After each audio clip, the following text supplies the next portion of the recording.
বিধায়ক কমলাক্ষের সম্মুখে উত্তেজনা বটরশি এলাকায়।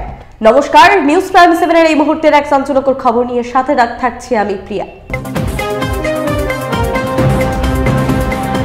উত্তর করিমগঞ্জের বটরশি এলাকায় একটি রাস্তার কাজের উদ্বোধন করতে গিয়ে দুপক্ষের উত্তেজনার সম্মুখীন হলেন অসম প্রদেশ কংগ্রেসের কার্যকরী সভাপতি তথা উত্তর করিমগঞ্জের বিধায়ক কমলাক্ষ দে পুরকায়স্থ।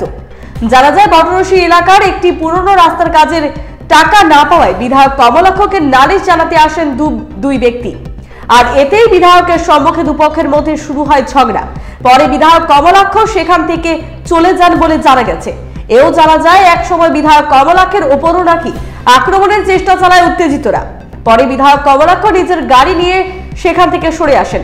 তবে ঘটনার আসল রহস্য এখনো জানা যায়নি। Bureau report, news prime 7।